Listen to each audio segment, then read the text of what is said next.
नमस्कार, मी डॉक्टर शीतल किस्मतराव.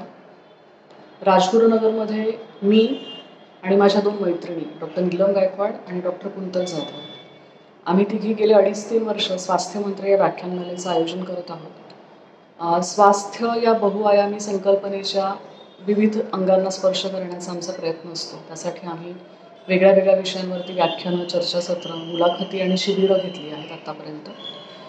आणि प्रत्येक वेळेस काहीतरी वेगळं, नवीन आणि महत्त्वाचं देण्याचा आमचा प्रामाणिक प्रयत्न असतो.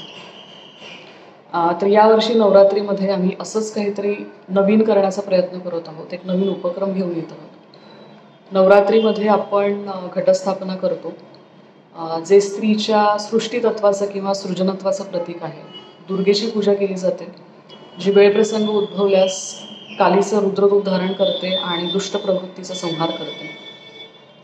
या स्त्रीच्या शक्तीचं पूजन आपण नवरात्रीत करतो आणि म्हणूनच आपण एक संवाद शृंखला घेऊन येत आहोत. 9 दिवस 9 वेगळ्या वेगळ्या विषयांवर. आणि याचं नाव आहे जागर स्त्री शक्तीचा. तर काय आहे स्त्रीची शक्ती नक्की? सहनशक्ती. आणि सहनशक्ती हीच स्त्रीची सर्वात मोठी शक्ती असं घोषित करून त्याचं उदात्तीकरण करावं का? आणि सतत करतच राहावं का? किंवा मग जे दिलं जातं आहे, जे मिळतं आहे, मग ते शिक्षणाच्या स्वरूपात असो किंवा निर्णय स्वातंत्र्याच्या स्वरूपात असो, त्यामध्ये समाधान मानण्याची शक्ती, त्यागाची शक्ती, नक्की काय आहे स्त्रीची शक्ती? दुर्गेची जेव्हा आपण पूजा करतो तेव्हा तर त्याच्यामध्ये त्याग किंवा सहनशीलता किंवा अल्पसंतुष्ट असण्याच्या वृत्तीचं कुठे उदात्तीकरण होऊन त्याची पूजा झालेली दिसत नाही. मग खरं तर आपल्याला आधी आपली शक्ती काय याच विषयीचं जागर करायला हवं. आणि मग याची सुरुवात होते आपल्या शारीरिक शक्तीपासून. आपण स्त्रिया आपल्या शारीरिक ताकदीविषयी जागरूक असतो का? त्याचं संगोपन करावं, संवर्धन करावं यासाठी सजगपणे काही करतो का? आजकाल समाजामध्ये अत्याचाराचे प्रकार खूप वाढलेले दिसतात आपल्याला. अशा प्रकारांमध्ये त्याला प्रतिकार करण्याची किंवा त्याच्याविरुद्ध आवाज उठवण्याची जी एक मानसिक शक्ती लागते, त्या संदर्भात सजगपणे आपण काही करतो आहे का? मुलांना वाढवताना एक आई म्हणून आपण खूप भावनाशील असतो. मग त्याला काळा टिका लाव, काळा दोरा बांध, दृष्ट काढ, हे सगळं आपण करतोच. पण त्याचवेळी पालकत्वाविषयी शास्त्रशुद्ध ज्ञान वाढावं याची धडपड, त्यासाठीचं काही वाचन, हे सुद्धा करायला हवं. हे आपण पूर्णपणे विसरत तर नाही आहोत. ज्ञान ही एक शक्ती आहे.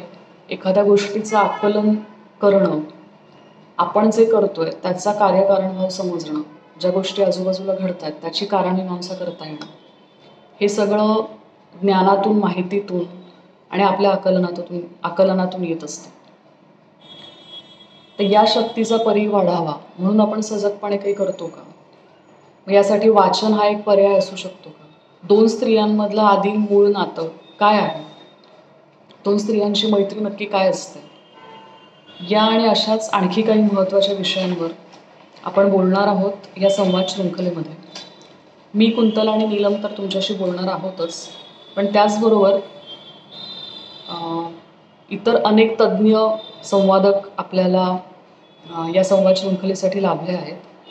माणूस असा का वागतो या पुस्तकाच्या लेखिका अंजली चिपलकट्टे, आत्मभान पुस्तकाच्या लेखिका उषा मजेठिया, कोल्हापूरवरून आपल्याशी संवाद साधणार आहेत आर्किटेक्ट शीतल पाटील, नाशिकवरून आपल्याशी बोलणार आहेत मानसोपचार तज्ज्ञ डॉक्टर स्वाती वंजारी, मुंबईहून विवेक पाटील आपल्याशी बोलणार आहेत, आणि तसेच राजगुरुनगरच्या पुस्तक मैत्रीचे डॉक्टर हनुमंत पवारी हेही आपल्याशी संवाद साधणार आहेत.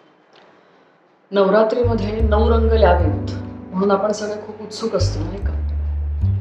तर यावर्षी स्वास्थ्यमंत्र हे वेगळ्या प्रकारचे 9 रंग घेऊन येत आहे. या 9 रंगामधला आपला रंग नेमका कोणता याचा शोध घेण्यासाठी आमच्या YouTube चॅनलला नक्की भेट द्या. YouTube चॅनलची लिंक सोबत शेअर करत आहे. धन्यवाद.